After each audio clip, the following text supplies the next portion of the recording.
Right. Welcome to the Fearless Female Voices show and podcast, where we celebrate women of courage and resilience who have defied the odds stacked against them. By uncovering their stories of inspiration and strength, we shed light on some of the social, economic, and cultural barriers that women face as challenges and how they are overcome. To the women around the world listening, we want you to know that you're not alone, that your voice and story are important. And today we have a really wonderful guest. I can't wait to introduce her and for her to share her story and the discussion that we're going to have. We are here today with Tanya Williamson. Tanya Williamson is the founder and managing director of Tanya Associated Business Services LLC. And I'll just read a little bit about you, Tanya, and then we'll, hear about your amazing story and some of the amazing work that you do. So, Tanya Williamson is a born transformational leader, author, highly sought out speaker, and serial entrepreneur. She helps individuals build sustainable businesses, strong families, and resilient communities.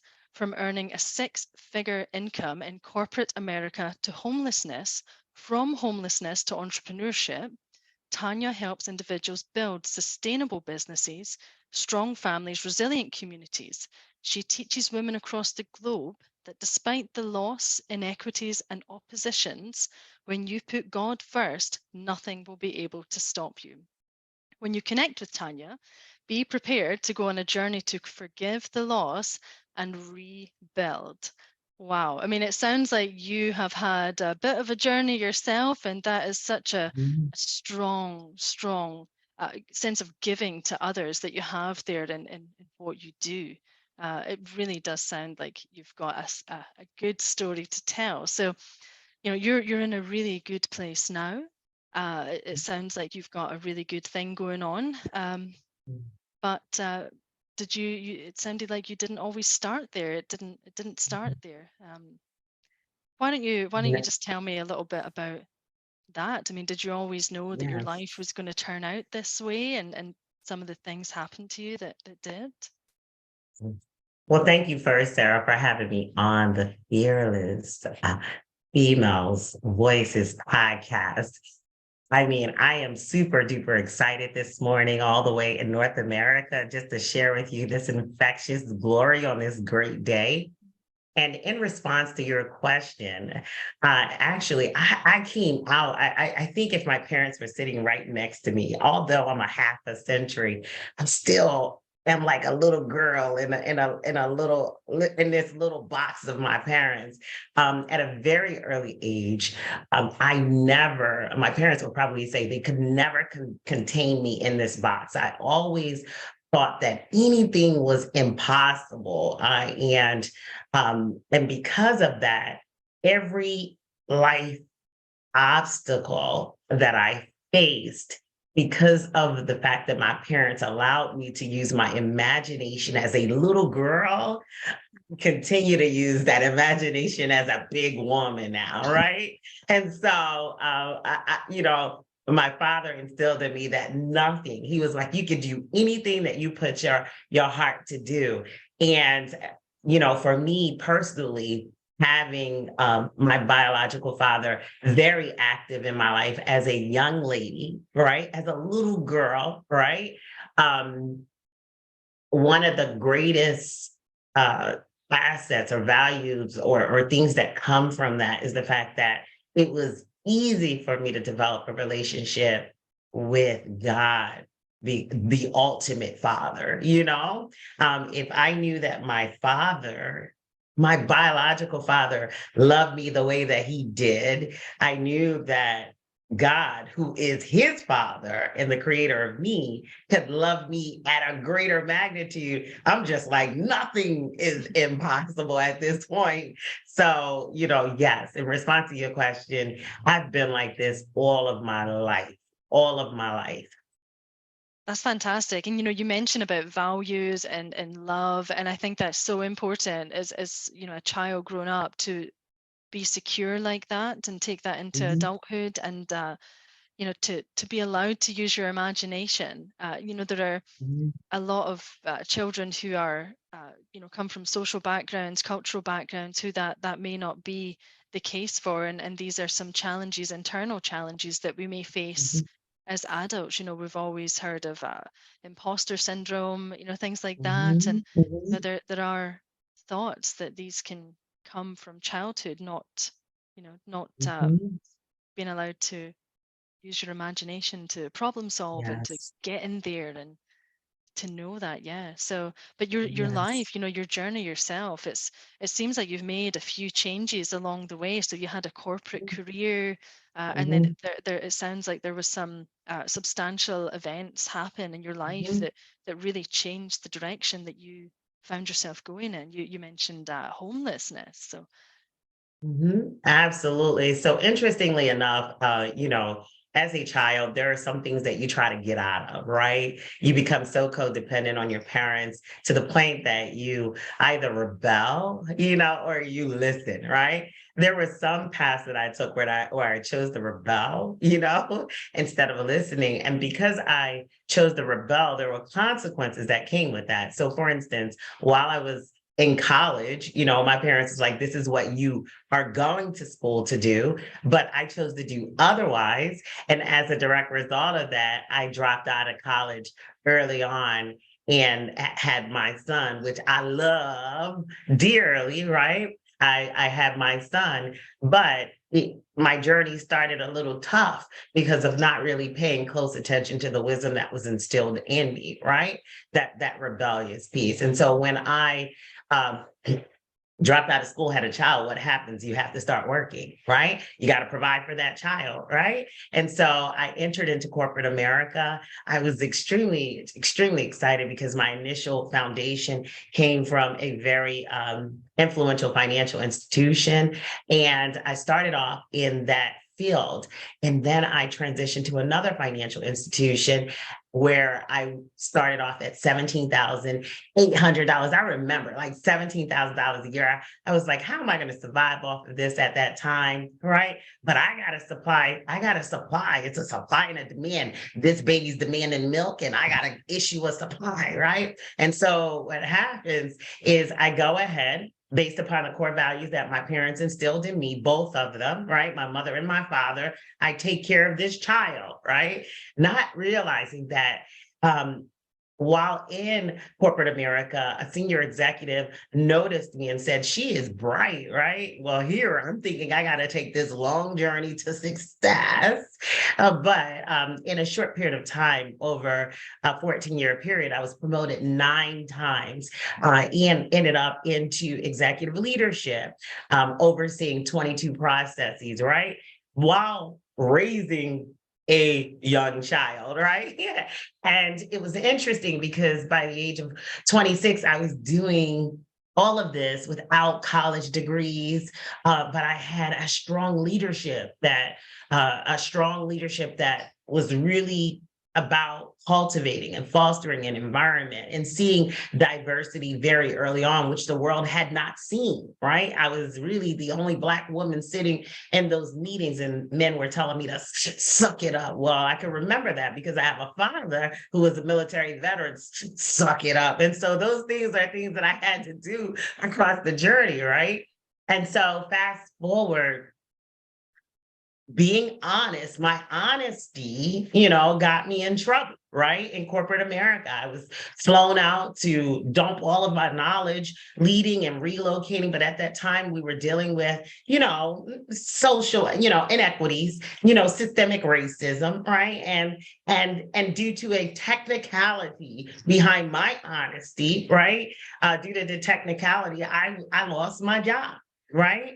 And so, as a direct result of that, at that time, I couldn't fight the woes. I was this little giant in their eyesight to this big giant. And when I tried to, I couldn't, right? Because what we're dealing with today in society, we've been dealing with that for a very long time. It's just now it's coming to the forefront, right? So, in a nutshell, I saw my life just start to spiral downward, right? And I was married at this time, but everything just started to go downward. I was going through, the loss of my income at the age of 31, right? The loss of my lifestyle, right? And at that time, only 2% of African Americans, now we're not talking about women, but only 2% of African Americans was earning what I was earning, right? So I was already in a category in itself. And not to mention, Sarah, I didn't have my degrees, right? So now the world caught up and was like, you got this technical experience, but now you don't have degrees. And so I landed in a shelter, right? Trying to provide and get through the emotional bout of trying to survive after the loss of that job. And so then the story starts from there, but I don't know if I should get into all the goodies just yet until, I just want to follow your lead, Sarah. So where we go from here, because I know the audience out there, I would encourage someone right now. I just want to give a plug, right? If you are in the middle of a bout and you're stuck, I want you to stay right with us because we're going to get into how to become unstuck, right? In that part of the process. Don't leave us on this podcast yet, because we got some sizzling things we're gonna talk about. Yeah, and I mean Go that ahead, that Sarah. is that is the tough part when you find yourself in a bind, and I've been there as well. I know that there's a lot of people out there who have gone through hardship that was out with their control, and sometimes every way you turn, you just don't feel like you're getting anywhere. You're spinning your wheels, but it's interesting the way you put it because it's loss. There's a grieving process, and you have to process that within yourself. It's not just you lost your job, find another one. It hurts. It hurts. It's a shock. You've lost your lifestyle. You have this stress. You have a family to provide for, or maybe other people you care for. There's guilt there. There's a lot to deal with. There's a lot in that process to deal with, and so Mhm.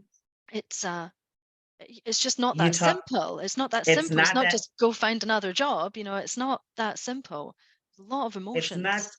it's not that simple because to your point, there's so many emotions involved, right? We women are the nurturer. Our children rely on us. I had two children in private school, two children who was used to a nanny, going into a community space, right?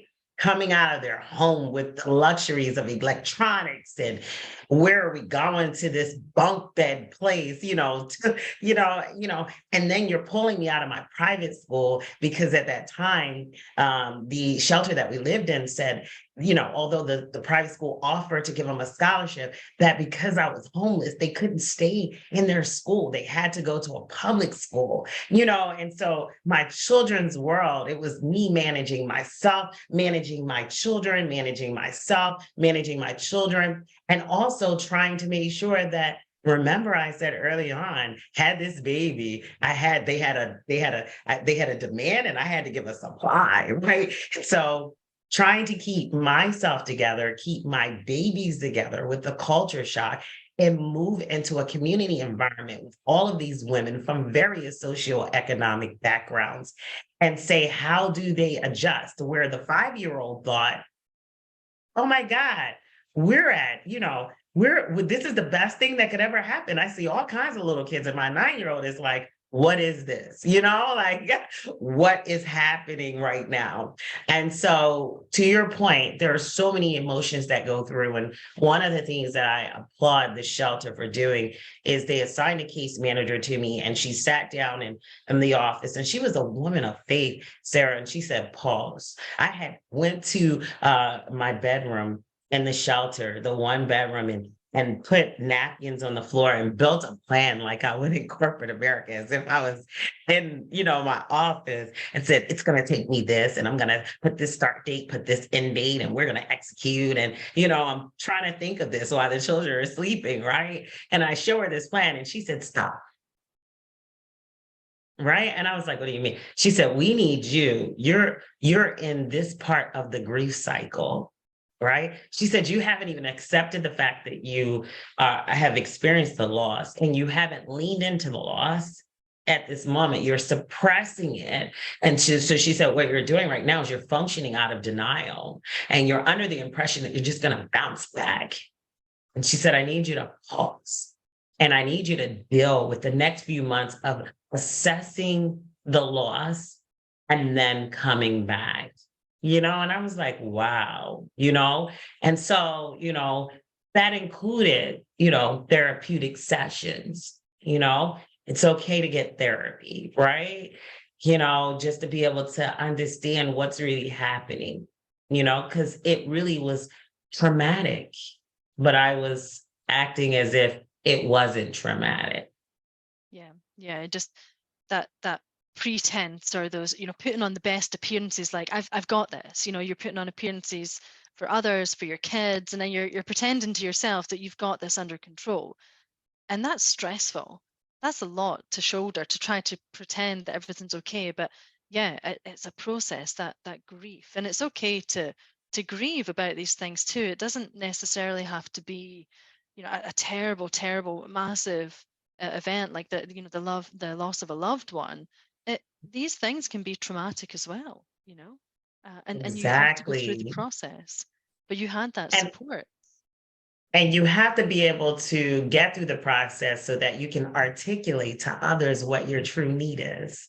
And you have to position yourself with the right people around you who can assist and complement what that need is, or they are more experienced. I always tell people, you got a dentist, right? But if you need a root canal, you don't go to the dentist. You go to your I think orthodontist or the specialist. I forget what they call them, right? Someone who specializes in that specific area, right? And that's their specialty. And that's what makes up your team, right? You can't, the quality of services, the quality of goods you receive in exchange to your mental state or mental capacity is imperative. You put the right doctors around you, you put the right specialists around you, and you allow them to be the surgeon to help you navigate through where you need to go, instead of sitting there being or trying to handle something alone. No, we are there's a phrase that they used in an article that they had written on me, and they said, you are fearless alone, but you're stronger together, And so what it is that, we're talking about fearless female voices, but our voices are coming together collectively, which makes us stronger together. And so we feed off of one another. And that's what I learned when I was in that state. What I learned in that state was it didn't matter about a person's title. It didn't matter about the fact, they have all of these academic degrees or etc. Right?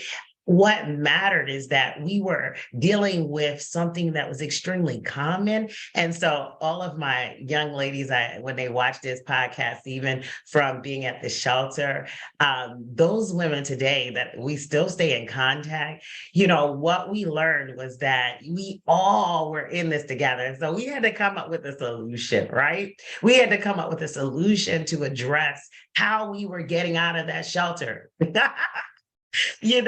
And how we were going to sustain while we were in that shelter. So if I received 2 pair of shoes for my little girl, and there was another woman who needed a pair of shoes, guess what? Give the other woman a pair of shoes because we're in a shelter. We can't house all the shoes there anyways. But that's about being, fearless together. That's about bringing our voices together. And that's about us not being ashamed to say, or raise our hand when we are in need. Yeah, exactly. And that's really wonderful. There is something so powerful that happens when women come together and we support one another. Uh, you know, this mindset of fighting for the scraps off of the corporate table and pitting against each other, we really need to get rid of the scarcity mindset, because when we come together and support one another, there really is nothing that we can't do. Exactly. Look, you're on one side of the world and I'm on another side of the world, right? And we're coming together. We have very similar stories, very similar backgrounds. And now we are leading women across the globe in multifaceted ways. Never in a million years, like I knew, like I was like, I've been like since I was a child, like I am the boss chick, right? And so, the interesting part is I would walk around and tell my parents, I am going to be the CEO. But I had this mindset, oh, I'm going to raise up to be a CEO in corporate America, not realizing that God had a greater plan for me. No, you are going to own your stuff. You're going to own your companies. You're going to own your position. You're going to create an environment and foster an environment to pull up other women and complement one another, as you stated, because you're right. I was backstabbed by another woman, in corporate America, right? Because she was threatened by my ability, and not only it's beyond race at this point, it's woman to woman, and I don't want her to get my position. And so, as a direct result of that, one of the greatest things is when we are okay with sitting at the table together. Women, we cannot be threatened by other women. We need to embrace the wisdom that comes from women that are celebrated in the lanes that they've been able to accomplish and pave the way for women like you and and so I am creating that environment. I am creating that structure. I am creating that flow to say it doesn't matter what socioeconomic background you come from. It doesn't matter the race. When I come and sit at the table with you to do business, when I come to build, when I come to collaborate, listen, I want to see what quality do you bring to the table? What jewels do you bring to the table? And then allow us to complement one another. If I don't have to function in this lane over here as hard because you're so darn good at what you do, guess what? We say in the construction world, when one man eat, we all eat. So when one woman eat, we all eat. And so we have to break down those silos. It was a part of my corporate objectives. It was a part of my key metrics, performance metrics indicators. Everywhere you can see in my personal development plan in corporate, I had this one goal: break down those silos, break down interdepartmental silos, break down those walls in entrepreneurship, the, intra-city politic issues, break down, the walls between privatization, the private sector and government. I just want to do business. And I want to do it darn well, right? Leaving a legacy for my children. That's it. We all want to leave a legacy. And that's, we can't progress unless we push ourselves out of our comfort zone. But there it comes again, these barriers. Who put these barriers in place? Do we need them? It's holding us back, and breaking down these barriers between culture, economic status, social status, whatever your background is, it really shouldn't matter. As you said, if you are good at something, leverage the knowledge and the skill set in the room with you. Right. Yeah. And pay me my worth. Come on, high five. Look, Sarah, pay me my worth, pay me what I am worthy of. I oftentimes allow us women to select who we want to provide charitable donations to, right? Allow us to select where we want to deposit our free time. Allow us to do that. Don't dictate to us where and how we should receive, our pay. Instead, give us our pay. We're worthy of our pay. I mean, now, I'm so it's not funny, but it's only to allow me to enter in. Like I only use my credentials, all my degrees and certifications. I only use those when it is necessary, but that's not what meets me at the door first, right? That's not what meets me at the door. If you need it, I have it. but that's not what meets me at the door, right? Because knowledge is powerful. We have to understand in each industry, there's a different acumen, right? And so we got to make sure that we know what that acumen is for that specific industry. So that's where education comes in. But when people use education as well as their position incorrectly, incorrectly, to abuse their power. That's not what we should be doing, across the globe.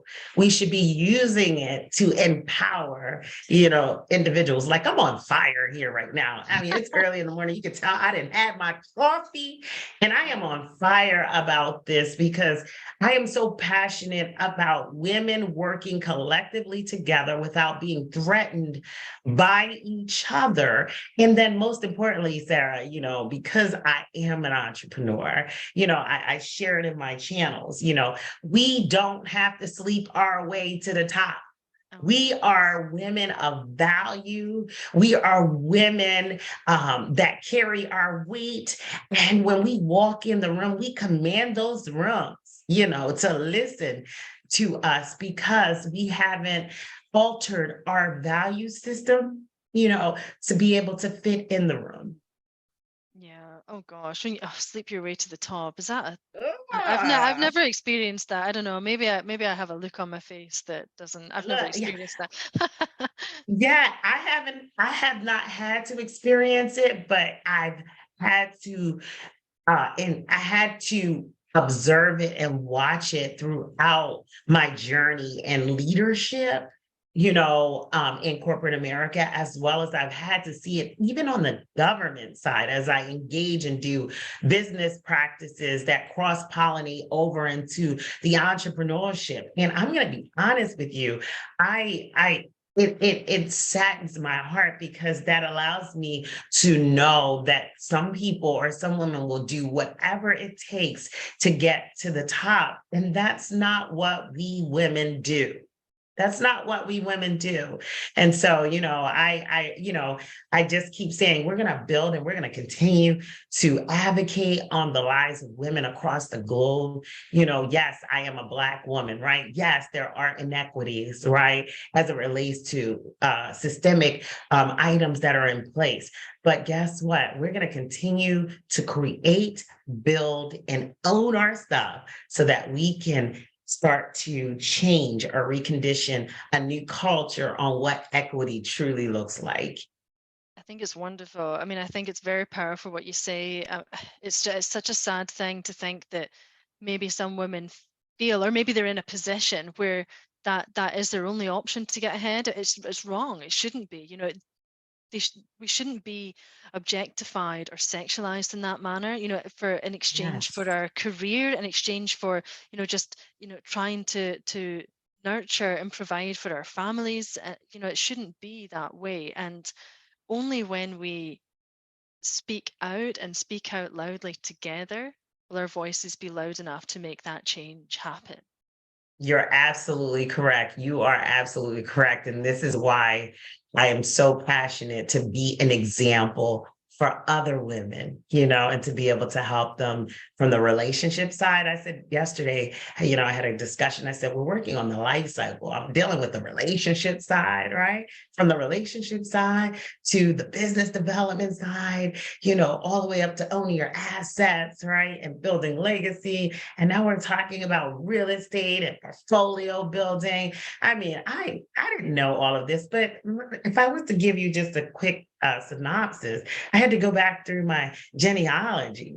My grandfather was an iron worker, so that's in manufacturing. My father was an electrical engineer as well as a military veteran, and he had a trade in carpentry, so he built a lot of his own stuff. And then my mother, she was an employee in the insurance industry, And then, my stepfather, he owned a restaurant, he owned construction, and I married a man who owns construction. What in the world? I mean, so I didn't see all of that along my journey, right? I had no clue that I was making pit stops and they were depositing things in my life. And now, we're manufacturing and moving into manufacturing services across the globe. But what's most important, I had to learn product monetization. I had to sit down, and now I'm sitting here thinking, I'm in my second year of speaking at a manufacturing conference, only to be prepared to want to have my own manufacturing in-house in my own company. I'm sitting here like everything we touch, we should be putting it together comprehensively in one plan and saying, how do we learn and add value? And how do we bring it all together so that we continue to build, So I don't have time to wallow in the losses, right? What I need to do is I need to learn something out of that loss, which is what that young lady taught me when I was in the shelter. I need you to reflect. I want you to see so you don't make the same mistakes again. Right? I want you to take the time to lean into the process, observe what could have changed, what you could have done differently. And as a direct result of that, I said, they got me on this technicality that was regulatory. So what did I do? I pursued my master's with a concentration in Homeland Security, because Homeland Security teaches you on the regulatory aspect of privatization and government. And so guess what? I make sure all of those regulations are in compliance with the foundation of my organizations to minimize risk. I said, they got me there, but they won't get me here again. Look, you understand what I'm saying? Yeah. And so those are examples of what we need to do, as women, sit down and learn from those pieces of failures. And then guess what? Get back up and win. Exactly. And I know I speak to a lot of people about failure and fear of failure. And sometimes that fear of failing can stop you in your tracks. The fear of making a mistake or getting it wrong. It can really stop you in your tracks. And so I always say to people the same as what you say, those failures, it's not the end. Making a mistake, it's not the end. There is a lesson in there. And it might not be very clear at first, but there definitely is one in there. And as you've done, you learned from some of the mistakes, some of the choices that you made that perhaps took you in a different direction to what you wanted. And not only did you learn from that mistake, but you've implemented change so that others can learn from that mistake. Education is powerful, right? And I'm not talking about education in the classrooms. I'm talking about the education that comes from failure. That piece, if you failed in an area and you see another woman going down the same path, it is our responsibility. I really believe it is our responsibility to provide insight and educate them with nuggets. When I spent time in Africa, matter of fact, I love Africa. Like when I had an opportunity to spend time with Guyanese and Nigerians, and I saw how in their culture, the elder mother and the generations, they all come together and they're transparent and they teach each other and they pull each other up. It was at that moment that I was like, I need to come back to America and I need to make sure that the next generation of girls, they don't necessarily have to be my biological children, but if I see something that I learned from, it is my responsibility, especially if they're in the sphere of where my influence lies, it is my responsibility to be able to educate them and give them valuable nuggets and wisdom and poor instruction. I mean, later today, I speak to a group of senior high school students from underrepresented communities on how to turn creativity into entrepreneurship. I wish someone had that conversation with me when I was 17 or 18, but they didn't. And so it's my responsibility to say, hey, use your YouTubing skills, change the strategy, companies like us are looking for you, and so That's exactly, the point of reference that is so critical for most of us today. We need to make sure that we are raising up the next generation. We're bridging the gap. We communicate differently, but it is our responsibility, since I'm a half a century, I have to throw that out there now, right? I turned a big 50 in January. It is my responsibility to now instill those nuggets back into the next gen so that I can go ahead and rest and watch them become beautified, in the earth because we added value. So It's a process of transformation. Yes, we go out there into the big bad world, and I don't know about you, but at 17, 18, I thought I knew everything, and now looking back, I think I really didn't know anything. And so exactly. these nuggets of wisdom are, they're worth it's their weight in gold. Yeah. Yeah, and you know what I love, Sarah, is that remember I said I rebelled, right? I wanted to take my own path and kind of try some stuff. But it's funny because at 14, my first job was in family law. At 14, right? And so he was like, "You're going to start in a law firm and you're going to work alongside of one of my friends," right? But it's crazy. The pieces that I actually learned from family law are the pieces that now I am applying. And so when I shared the story about the shelter, I didn't want to cook. My parents were trying to teach me how to cook. Both of them are fantastic cooks, but I didn't want to. But then I had a problematic situation where it was a requirement in the shelter that now we cook in bulk. And I'm like, oh my God, they want me to become domesticated, honestly. I mean, so I was like, okay, well, I did that, but I earned a culinary certificate, which now allows me when I'm coordinating efforts in one of my organization for events, I'm able to do large purchase orders. I'm able to map out menus that will feed the masses and then forward that over to the event planner.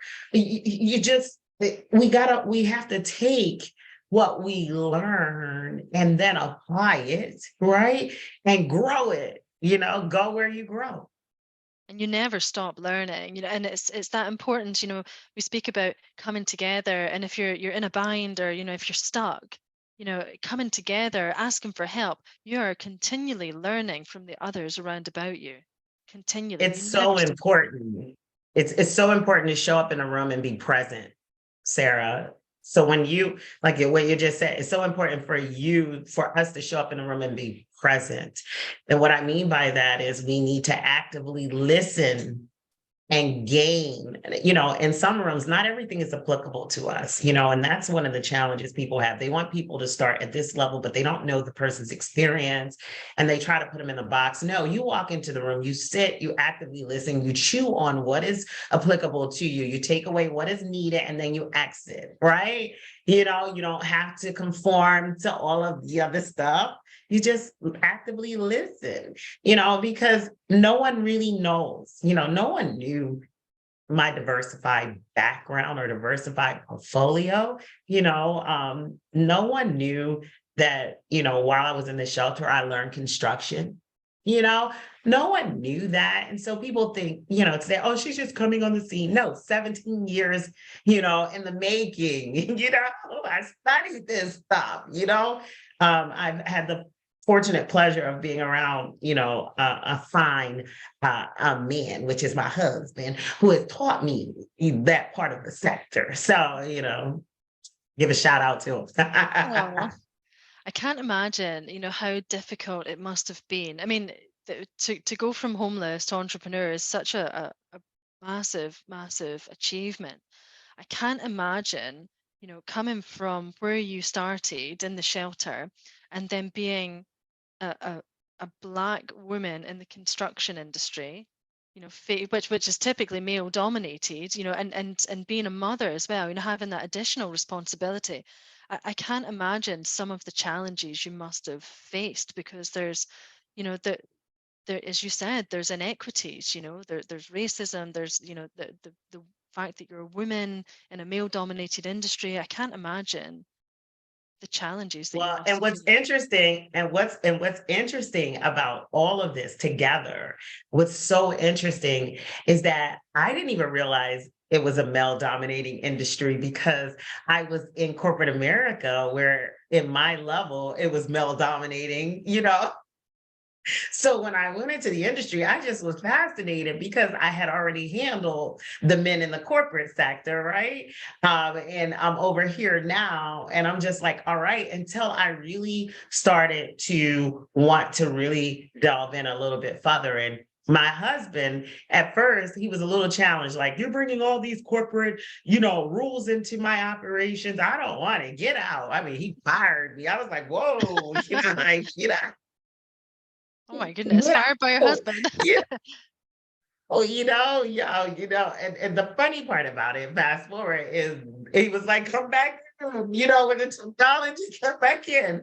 And so although I'm on this sector of it and I get an opportunity, I have to, really honestly say, although it is a male dominating industry, and although that there are systemic pieces in place, I've had some very good role models. I mean, in that world, they use a lot of profanity, because it's a part of the industry. But there are really good men in that industry. Like they have a different type of value system in terms of sticking together, right? Especially in the culture that I am in, right? However, they've been very transparent for me. I've sat at the table and they're like, Tanya, we're not ready for a Black woman, but I would prefer for someone to say that to me to my face than to mislead me behind my back, right? So I would say things like this. It's okay, but you know what? We're not a project. It's a culture. It's going to take some time. We'll work through the logistics of this. Should we have to do that? I would say no, but if this is inherited and the culture itself, it's not just a state issue. This is a global issue, and so you can't really frown upon one person or two people. This is a global culture. You didn't find women back in the day doing trades, carpentry. It's a shift of equity, whereas equities in terms of policies and procedures now need to come in. But you have a couple of generations. This isn't something that's going to change overnight. So to your point, when I see the women now it's okay. Yes, I see white women now, being accepted. Now we just got to get Black women to be accepted. So at least, I can high five my white women and say, thank you for opening the door for women, but now we need to open the door for Black women, So, I mean, it's going to everything takes time, but guess what? I'm going to set the record straight. I'm coming for that market and I'm going to eat in it. So, That's so it's true. a good thing. It is. And it's so true that, and what you said about the fact that you were backstabbed by another woman, they have a name for that. I don't know if you've heard about that. It's called the Queen Bee syndrome. Have you ever heard about The that? Queen Bee, no, but the I hadn't Queen heard Bee about it. syndrome. Yeah, I Queen Bee gotta look that syndrome. up. Yeah, someone else What is told me that? about it. So it's where, typically just what you've said, there's a woman who's maybe in an executive position, a position of power, maybe feels threatened by the younger women who are climbing the ladder beneath her, and perhaps makes it more difficult for that young woman or that Yes, rising yes, star, because they feel threatened. And they view it as, they shouldn't make it easier for women to climb the ladder and to walk through that door. They shouldn't open the door for women leaders of the future, because they're perhaps of the mindset that, well, it was hard for them, so why should they make it easy for anyone else? And that's a mindset that we really need to get rid of, because until we stop that, I mean, we're already contending with the men in executive positions and trying to get more women into the positions of power. But right. the last thing we need is women It's, putting those barriers up. what's interesting for me is that I have learned that oftentimes those women really struggle in their interpersonal relationships outside of the workplace. And so it's almost like I do a catch 22 and kind of get a root. I don't want to say like it's not sarcasm or anything like that, but it's like I don't know if it's instigation or what word I should use. I try to deal with those women head on because there's something really at the heart of their power struggle because they're struggling to have power in the wrong way, right? And when you don't see, like I embraced other women who are succeeding because succession planning is critical, right? It's critical, right? I believe when one woman shine, we all shine, right? And so I guess I'm a little different. And that may have a lot to do with the fact that I've been around a lot of men, right? And I actually find working with men sometimes so much easier than working with women, right? But I would like to see that kind of turn and kind of shift itself. And so I'm super duper excited about, the direction and how all that's going to look in the, upcoming years. I mean, we're going to make some changes, Sarah. We're going to make some changes. It's like two by two, like we're the disciples in the earth. We're going to make these changes, but we're going to do it one step at a time. Definitely, definitely. So what advice would you give to women, women of color who are facing these social and economic um, barriers, that they face in their career, in their life, family, love, relationships, anything? What would you say to these women to help them through some of the challenges they may face? Show up in rooms that make you uncomfortable. Show up in rooms that make you uncomfortable. I believe that segregation happens when we reproduce segregation. I don't I know that we have problems. As a Black woman, I know that we have problems. And I do know that oftentimes, we like to see women of color, right, in positions that are more relatable, that will be able to understand it. But I also believe that I've had a lot of Caucasian white women support me heavily and ask, Tanya, just show me what it is that you need, right? Don't restrict yourself from those rooms, right? You don't have to be in a posse of other Black women to succeed. It's being in a posse of women that are made up of good core values to succeed, right? You just got to find out what values you will compromise because that's what you should be looking for. What aligns with your values, right? What aligns with your value system, what aligns with your organization, because not every Black woman is a good woman. Not every white woman is a good woman. Not every Asian woman is a good woman. You have good and bad on each side of color, right? So you need to align yourself with those women who are aligned with your value system so that you don't create another segregated posse. I call them posses, or entourages. And now you're just reciprocating dysfunction and you're breeding another toxic environment. And it's not healthy for anyone, right? And you're arguing over color when in fact it could be some supporting evidence that restricts our ability to do it, which has nothing to do with color. It can be tied to legislation that just needs to be changed to include color, right? And then once that legislation is changed, now go ahead and function in the lane that you now have been unrestricted to function in.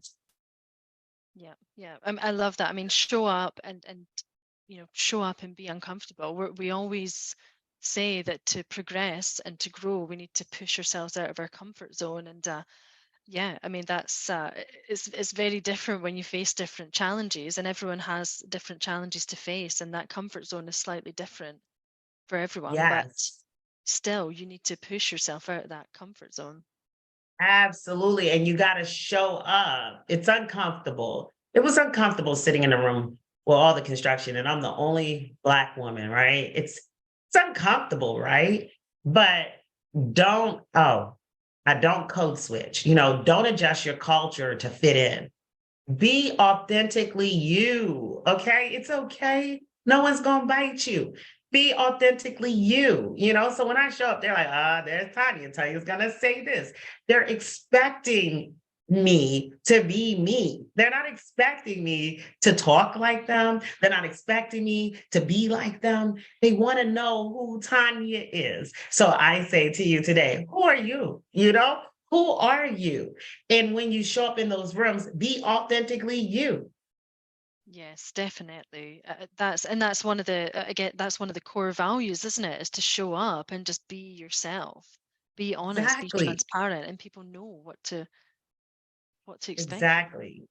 Like Sarah, like, look, you and I, right? I'm just like, I said, my English is a little broken, right? So I was like, okay, you know what? But I show up and I am myself. And I believe that, when you show up as yourself, we were able to genuinely create synergy, right?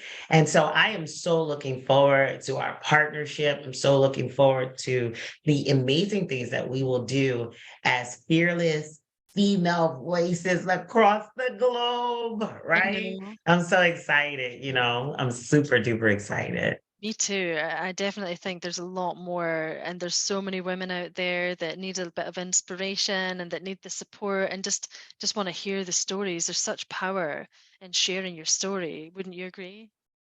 I totally, totally agree. In fact, you've shared a little bit of your story in a book. That's actually how we got connected. Do you want to say a Yes. little bit about your book? It's Yes. due for release. So Sarah and I are in this book called Voices of the 21st Century with the Women's Speaker Association, and that's how we actually met each other. And I'm super duper excited. My topic is inequities in opposition couldn't stop me. And so, as you can see throughout the interview, I talk on her and touch on some very important viewpoints, especially as it relates to trying to navigate specifically through intracity politics. While I live in a very local municipality where there's a lot of I don't want to say controversy, but we're still making a lot of changes as it relates to Blacks and the disparities specifically. It's uncomfortable, right? It's very uncomfortable because individuals are asking us to kind of pause when we're already ahead and we're having to wait for a system to catch up in order to deliver results. And so, how do you work around that process so that you do not miss the opportunities that are present now? Right. And so, that's how Sarah and I met, and we really are excited about the release that's scheduled to drop on February 21st. So we definitely want to make sure that you get your copy, get your autograph copy from Sarah. If you're over in North America, the United States, get your autograph copy from Tanya. Go to www.tanyawilliamson.com and register. You can follow me on all of our social platforms at Tanya Williamson, Tanya E. Williamson, or you can go over there to Married to the Ring. Got a few companies out there. So most definitely, I look forward to just connecting. And like I said, Sarah and I, we're on this journey to change the world. Oh yes, yes, definitely. And I'm so glad that we got connected through the book because we have such a lot in common and transforming the world, isn't that? Yeah. One step at a time. Exactly, exactly. Oh, fantastic. Well, Tanya, thank you so much for coming on the show and sharing your story and sharing some of your, points of view and the advice that you have. I'm really excited about the book, and I do encourage people to go on to your website and to check out your businesses, to buy the book and to reach out and contact you if they do feel that, they need the support that you offer. And Tanya, I hope that you'll come on the show again sometime. Maybe we should catch up again soon and let's let everyone hear how you're getting on and how you're changing the world again. Thank you so much, Sarah. I appreciate you in so many ways on today. In Scotland. I love you guys. I know. Yes, yes. Welcome to Scotland. Oh, fantastic. Thank you. And thank you to everyone who listened in to this episode. We would really appreciate if you give us a like, give us a review, leave a comment, share with your friends, and share with women in the world that you think would love to hear our stories, or reach out to me if you've got a story to share yourself. Okay. Thank you, everyone. Yeah.